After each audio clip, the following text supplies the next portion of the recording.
नमस्कार, आप देख रहे हैं प्रॉपर्टी मंत्रा। मैं हूं आपके साथ पूर्णिमा। प्रॉपर्टी मंत्रा में आज हम बात करेंगे भिवाड़ी के बारे में। दिल्ली एनसीआर में प्रॉपर्टी की ऊंची कीमतों को मंदी के दौर में खरीदने वाले चंद ग्राहक ही मिलेंगे। ऐसे में कम कीमतों के दम पर भिवाड़ी जैसे अफोर्डेबल इलाके ग्राहकों को लुभाने में कामयाब हो रहे हैं।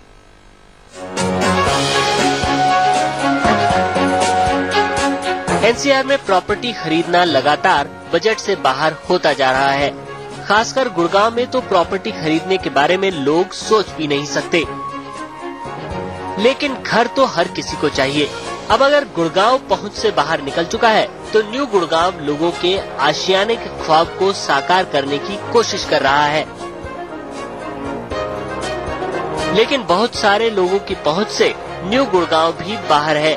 इनके पास विकल्प के तौर पर भिवाड़ी ही सबसे मुफीद लोकेशन कही जा सकती है। मेरी इन्वेस्टमेंट बहुत छोटी थी। मैंने अपनी प्रॉपर्टी लेने के लिए जब डिसाइड किया तो मैं भिवाड़ी की तरफ देखा, जो गुड़गांव से थोड़ी सी दूरी पर ही है।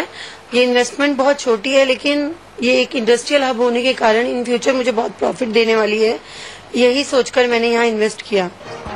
राजस्थान में पड़ने की वजह से भिवाड़ी प्राकृतिक सौंदर्य से लैस है। सुरक्षित और शांत सा शहर भिवाड़ी अब रियल एस्टेट की नई इबारत लिखने को बेकरार है। दिल्ली मुंबई इंडस्ट्रियल कॉरिडोर तैयार होने के बाद यहाँ का रियल एस्टेट नई छलांग लगा सकता है। भिवाड़ी में Honda, Gillette India, Ashok Leyland, Eicher, Havells, Motherson Sumi, Kajaria ceramics जैसी बड़ी कंपनियां मौजूद हैं।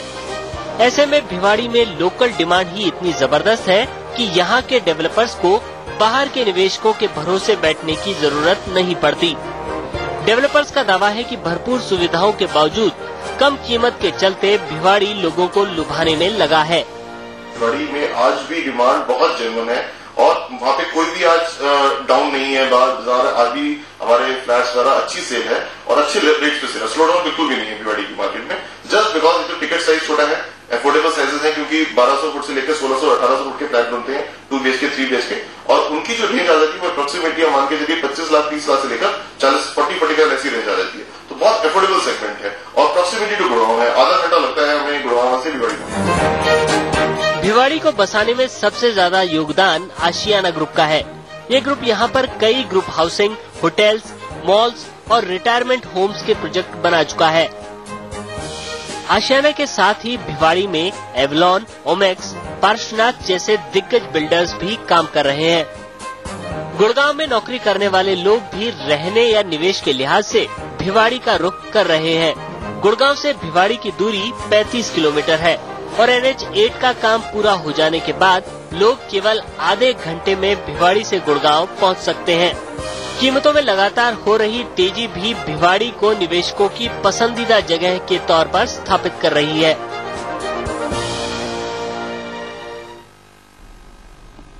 प्रॉपर्टी मंत्रा में हमारे साथ बात करने के लिए हमारे साथ खास मेहमान मौजूद हैं। शांति स्वरूप सतीजा जी, जो propertychacha.com के प्रेसिडेंट हैं। बहुत स्वागत सतीजा जी आपका दिल्ली आज तक पर। सवाल यह है कि अभी हमने स्टोरी देखी, जैसा कि उसमें बताया गया है कि अब भिवाड़ी को नेक्स्ट गुड़गांव के तौर पर देखा जा रहा है। इन्वेस्टर्स हों, बायर्स हों, और किसी का रुझान लगातार बढ़ता जा रहा है। सवाल यह है कि इसके रीजंस क्या नजर आते हैं आपको? साथ ही विस्तार से आप तो जानना चाहेंगे, ताकि चाहे बायर्स हों या इन्वेस्टर्स हों, प्रॉपर्टी अगर वो खरीद रहे हैं भिवाड़ी में तो उनके लिए ये फायदे का सौदा साबित हो। निश्चित तौर पर भिवाड़ी में अगर प्रॉपर्टी खरीदी जाएगी तो फायदे का सौदा होगा। लेकिन आपका जो मुख्य प्रश्न ये है कि भिवाड़ी में लोगों का रुझान क्यों बढ़ता चला जा रहा है, उसके लिए सीधा सरल रिप्लाई ये है कि जितने भी दिल्ली एनसीआर के अंदर प्रॉपर्टीज थी वो अफोर्डेबल प्राइस पर अब अवेलेबल नहीं है। अवेलेबल ना होने की वजह से गुड़गांव से लगभग 30-35 किलोमीटर की दूरी पर भिवाड़ी है और भिवाड़ी और गुड़गांव आने वाले समय में बिल्कुल कोई भी फर्क नहीं रहेगा, कोई भी अंतर नहीं रहेगा। पहले दिल्ली में भी प्रॉपर्टी मिल जाती थी, दिल्ली में ना मिलने के कारण नोएडा में और गुड़गांव में प्रॉपर्टी अफोर्डेबल प्राइस पर लगभग मिल रही थी, लेकिन अब तो बिल्कुल ही असंभव है। असंभव होने के कारण अब जो छोटे पूंजी निवेशक हैं वो इन्वेस्टमेंट करना चाहते हैं, मुनाफा कमाना चाहते हैं और अपने घर का आशियाना बनाना चाहते हैं। और दिल्ली से भिवाड़ी लगभग 65-70 किलोमीटर की दूरी पर है। 65-70 किलोमीटर का डिस्टेंस कोई मायने नहीं रखता, क्योंकि वहां पर प्रॉपर्टी आज की डेट में भी अफोर्डेबल प्राइस पर मिल रही है। और दिल्ली से जितने भी बड़े बड़े डेवलपर थे उन्होंने भी वहां पर रुझान कर लिया है और वहां पर बहुत अपार्टमेंट भी अवेलेबल है, प्लॉट्स भी अवेलेबल हैं। जिसके कारण जहां पर सस्ते दामों पर कोई भी प्रॉपर्टी अवेलेबल होती है, इन्वेस्टर और प्रॉपर्टी बाहर वहां का रुझान करते ही हैं। और इस समय मैं ये दावे के साथ कहना चाहूंगा, अगर आप भिवाड़ी में प्रॉपर्टी खरीदते हैं तो आने वाले समय में ये यकीनन फायदे का सौदा साबित होगा। इसी से जुड़ा एक अहम सवाल, जब प्रॉपर्टी खरीदते हैं तो एक कंफ्यूजन होता है डाउन पेमेंट और ईएमआई को लेकर। अगर यहाँ प्रॉपर्टी जो बायर्स हैं, इन्वेस्टर्स के लिहाज से बात की जाए सतीजा जी, तो क्या उन्हें डाउन पेमेंट करके डिस्काउंट लेना चाहिए या फिर ईएमआई देकर प्रॉपर्टी बुक करानी चाहिए? देखिए, बिल्डर्स, डेवलपर्स बहुत स्मार्ट हैं, इसमें कोई दो राय नहीं है कि प्रॉपर्टी इन्वेस्टर और प्रॉपर्टी बायर भी बहुत स्मार्ट हैं और प्रॉपर्टी बायर को स्मार्ट होना भी चाहिए। अगर आप डाउन पेमेंट देते हैं तो आपको बिल्डर की क्रेडिबिलिटी देखनी पड़ेगी, उसमें डिस्काउंट क्या दे रहे हैं उसको नेगोशिएट करना पड़ेगा।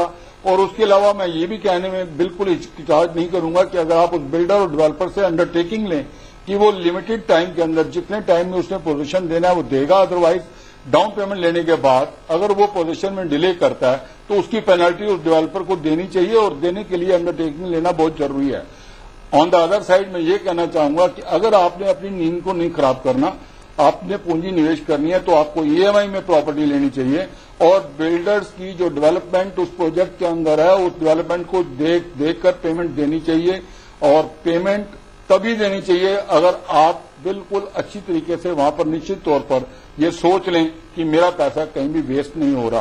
प्रॉपर्टी जब भी खरीदें सुचेत होकर 100% अपना होमवर्क करके और सोच समझ कर लें और बिल्डर की क्रेडिबिलिटी और प्रोजेक्ट की डेवलपमेंट इसको देखकर ही अपना पूंजी निवेश करें तो ज्यादा बेहतर होगा। बिल्कुल, प्रॉपर्टी के लिहाज से जी हमने बहुत सारे ऑप्शंस लोगों को दिखाए हैं। आज भिवाड़ी की जैसे बात की जा रही है, अब बहुत अहम सवाल ये है कि जब भी प्रॉपर्टी अपार्टमेंट्स की बात की जाती है तो बेसिक प्राइस के साथ साथ अक्सर बहुत सारे हिडन चार्जेस लगाए जाते हैं। अपार्टमेंट के अलावा अगर प्लॉट लेना चाहते हैं तो ईडीसी, आईडीसी, पीएलसी जैसे तमाम चार्जेस लगाए जाते हैं। कितना वाजिब है ये वाजिब तो है, लेकिन कहीं कुछ न कुछ मिसलीडिंग भी है। मैं इसके बारे में क्लियर करना चाहूंगा प्रॉपर्टी बायर्स के लिए, इन्वेस्टर्स के लिए और दिल्ली आज तक के दर्शकों के लिए। अगर आप प्रॉपर्टी लेते हैं तो आप लमसम पहले टोटल लगा लें कि प्रॉपर्टी बेसिक प्राइस के साथ साथ जितने भी इंडियन चार्जेस हैं वो क्या लग रहे हैं। क्या ऐसा तो नहीं है कि प्रॉपर्टी जो आप बाई कर रहे हैं वो आपको बेसिक सेल प्राइस बतलाकर एक मिसलीड किया जा रहा हो और आप वो प्रॉपर्टी जल्दबाजी में ले लें तो ठीक नहीं होगा। आप जितने इंडियन चार्जेस हैं देख लें। मैं दूसरी तरफ से ये भी कहना चाहूंगा कि सुपर एरिया को भी देखना पड़ेगा आपको। जो आपको पोजीशन मिलने वाला है उसमें कितना एरिया सुपर एरिया में शामिल किया गया है और उसमें आप कहीं नुकसान में तो नहीं है। लेकिन अगर आप प्लॉट खरीदते हैं तो ना तो उसमें कोई सुपर एरिया है, प्लॉट जिस साइज का लेंगे आप उसी साइज का मिलेगा और प्लॉट अगर आप खरीदते हैं तो आप कभी भी किसी भी कारणवश नुकसान में नहीं जा पाएंगे। बिल्कुल, तो यहाँ पर छानबीन बहुत जरूरी है जब भी आप एक प्रॉपर्टी में इन्वेस्ट कर रहे हैं। तो यहाँ और साथ ही बात की कि हिडन चार्जेस जो भी हैं वो पता कर लें तो शायद आपके लिए बेहतर होगा, बाद में आपको प्रॉब्लम फेस नहीं करनी पड़ेगी। प्रॉपर्टी मंत्रा में यहाँ पर वक्त ब्रेक का है, लौटेंगे आपके लिए कुछ और खास जानकारी। देखते रहिए दिल्ली आज तक।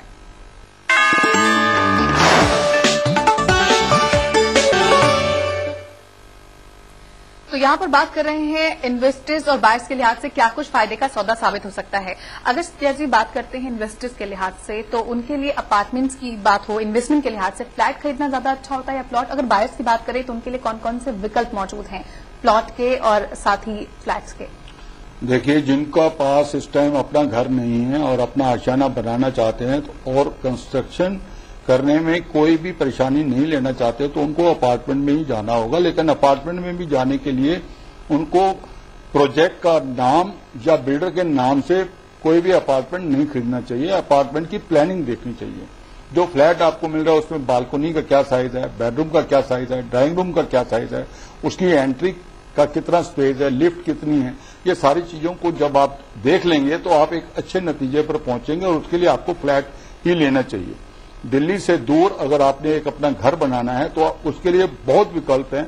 दिल्ली के नजदीक वृंदावन में भी विकल्प है, हरिद्वार में भी विकल्प है और अगर आप भिवाड़ी में चाहें जो गुड़गांव के नजदीक है या सोना में, निमराना में या जयपुर में भी विकल्प मौजूद हैं और सही प्राइस पर बढ़िया लोकेशन में आपको प्लॉट और फ्लैट मिल सकते हैं। ऑन द अदर साइड मैं ये कहना चाहूंगा कि अगर आप अपने पास अपना घर रखते हैं और आपको सिर्फ इन्वेस्टमेंट करनी है तो बेहतर होगा इन्वेस्टमेंट अगर आप प्लॉट में करें तो आपको मुनाफा ज्यादा मिलेगा और प्लॉट में भी जब इन्वेस्टमेंट करते हैं तो उसकी लोकेशन किस साइज के रोड पर वो मौजूद है और प्लॉट का साइज क्या है। अगर 200 गज का है, 30 बाई 60 है तो ठीक है। अगर फ्रंट उसका बहुत कम है और डेप्थ उसकी ज्यादा है तो भी आप देख लें कि वो आपको सूटेबल नहीं होना चाहिए। जब भी आप प्लॉट खरीदते हैं, प्रॉपर्टी खरीदते हैं, अगर सोच समझ के लेंगे यकीनन कोई नुकसान होने का तो सवाल ही नहीं पैदा होता। और बेहतर होगा अगर इन्वेस्टर प्लॉट लेके उसमें इन्वेस्टमेंट करे और मुनाफा कमाए। अगर आपका अपना घर नहीं है तो उसके लिए आपको अपार्टमेंट ही लेना होगा, या आप उसको खुद बना सकते हैं तो उसके लिए भी प्लॉट एक अच्छा विकल्प है। बिल्कुल, यहाँ पर प्रॉपर्टी की जब भी बात होती है सतीश जी, हमेशा होता है कि फ्यूचर कैलकुलेशन पर डिपेंड करता है कि भविष्य में उसका रेट कितना होगा। अगर यहाँ पर बात की जाए गुड़गांव के बाद जैसे भिवाड़ी की बारी है, NH8 की बात की जाए या भिवाड़ी की बात की जाए, तब NH8 पर आने वाले वक्त में जो प्रॉपर्टीज खरीदी जा रही हैं उनका फ्यूचर क्या होने वाला है? NH8 के ऊपर भिवाड़ी थोड़ा सा हटके है, धारूहेड़ा से अंदर जाना पड़ता है। धारूहेड़ा NH8 के ऊपर है, निमराना NH8 के ऊपर है, शाहपुरा NH8 के ऊपर है और जयपुर अजमेर हाईवे ये टोटल NH8 के ऊपर है। NH8 के ऊपर जितनी भी लोकेशंस हैं, अगर उसमें बिल्डर की क्रेडिबिलिटी देख ली जाए तो वहां पर फायदे का सौदा है। But on the other side मैं ये कहना चाहूंगा, अगर आप दिल्ली से नजदीक अपना घर बनाना चाहते हैं और गुड़गांव और दिल्ली में आपको प्रॉपर्टी अफोर्डेबल नहीं मिल रही, जो बिल्कुल मिल ही नहीं रही, इसमें कोई दो राय नहीं है, तो भिवाड़ी में ही आपको देखना चाहिए। भिवाड़ी में अगर आप प्लॉट लेते हैं तो बहुत अच्छे अच्छे प्रोजेक्ट आ चुके हैं। लगभग 5200 रुपये पर स्क्वायर यार्ड से लेकर 15,000 रुपये पर स्क्वायर यार्ड तक प्रॉपर्टीज वहां पर अवेलेबल हैं।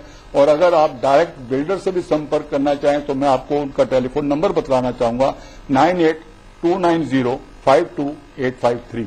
एक बार नंबर दोबारा नोट कर लें, 9829052853। आप डायरेक्ट बिल्डर से बात कर सकते हैं, उनसे सोच समझकर डिस्कस करके प्लॉट भी ले सकते हैं और अपार्टमेंट भी ले सकते हैं।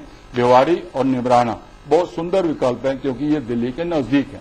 दिल्ली के नजदीक भी, और आने वाले वक्त में इन प्रॉपर्टी में भविष्य बहुत ही अच्छा भविष्य होने वाला है। तो ये आपके लिए बेहतरीन ऑप्शन हो सकते हैं अगर आप प्रॉपर्टी में इन्वेस्ट करने की सोच रहे हैं, चाहे प्लॉट या अपार्टमेंट, दोनों के लिहाज से। वक्त ब्रेक का, लौटेंगे जल्द। आप देखते रहिए दिल्ली आज तक। ब्रेक के बाद एक बार फिर से आप सबका स्वागत है। लगातार एक्सपर्ट राय ले रहे हैं सतीजा जी की। एक अहम सवाल है रीसेल को लेकर। सतीजा जी, जब भी बात की जाती है प्रॉपर्टी इन्वेस्टर्स के लिहाज से, जब भी वो प्रॉपर्टी कहीं खरीदते हैं, जब रीसेल की बारी आती है तो वो वैल्यू नहीं रह जाती है। ऐसे में आपसे सवाल ये है कि कौन कौन से ऑप्शन है और रीसेल को लेकर क्या ऑप्शन मौजूद है? नहीं, ऐसा नहीं है। रीसेल में प्रॉपर्टी की कीमत बढ़ी हुई होती है। अगर सोच समझ के किसी ने प्रॉपर्टी खरीदी है तो रीसेल के अंदर उसको प्रॉफिट होना निश्चित तौर पर तय है।